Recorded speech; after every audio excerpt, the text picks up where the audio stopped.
Kakak, saya ingin bertanya, jika saya lama tidak memberi air cucian beras pada jakaba saya, karena lupa, lalu si jakaba mati, apakah PGPR dan PGPF dalam cairannya itu masih hidup? Apakah zat haranya juga masih banyak? Dan apakah tidak terkontaminasi oleh mikroorganisme patogen? Tentu, ini pertanyaan yang bagus dan seringkali menjadi kekhawatiran bagi para pembudidaya jakaba. Mari kita bahas satu persatu. Jakaba mati, apakah PGPR dan PGPF masih hidup? Jika jakaba Anda mati, yaitu koloni jakaba yang terlihat tidak tumbuh atau bahkan hancur, kemungkinan besar populasi PGPR, Plant Growth Promoting Rhizobacteria, dan PGPF, Plant Growth Promoting Fungi, di dalam cairannya akan menurun drastis, bahkan sebagian besar bisa mati. Ini alasannya, ketergantungan nutrisi, PGPR dan PGPF, sama seperti jakaba itu sendiri, memerlukan nutrisi dari air cucian beras untuk bertahan hidup dan berkembang biak.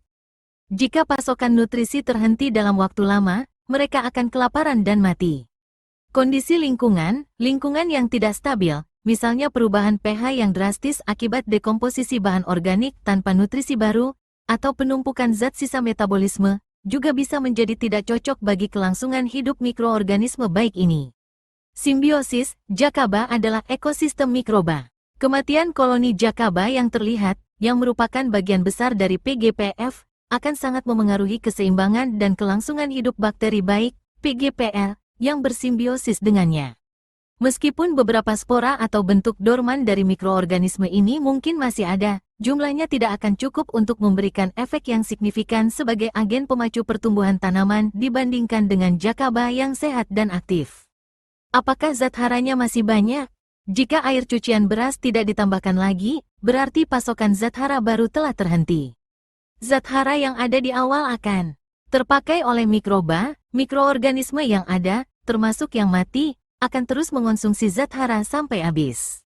Terkurai dan mengendap, seiring waktu, zat hara bisa terurai, mengendap, atau bahkan menguap dalam bentuk gas tertentu. Kandungan menurun, jadi, secara umum, kandungan zat hara yang bermanfaat akan jauh berkurang dan tidak lagi seefektif saat jakaba masih aktif. Apakah tidak terkontaminasi oleh mikroorganisme patogen? Ini adalah risiko yang sangat tinggi. Ketika jakaba mati dan komunitas PGPR-PGPF yang sehat menurun. Hilangnya dominasi, mikroorganisme baik yang sebelumnya mendominasi dan menekan pertumbuhan patogen akan berkurang populasinya.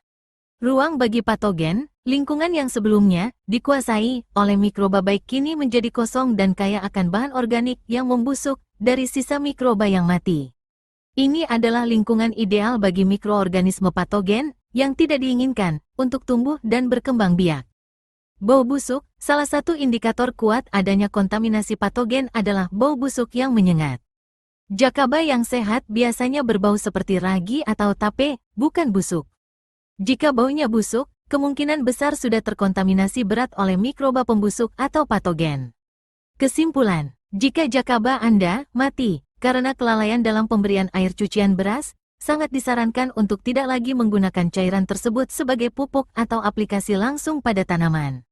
Menggunakan cairan yang sudah terkontaminasi atau miskin mikroba baik dan nutrisi justru berisiko menyebarkan penyakit ke tanaman Anda, merusak kesuburan tanah alih-alih memperbaikinya, tidak memberikan manfaat sama sekali.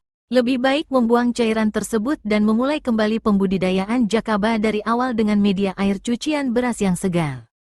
Konsistensi dalam perawatan adalah kunci keberhasilan dalam memelihara jakaba yang sehat dan bermanfaat.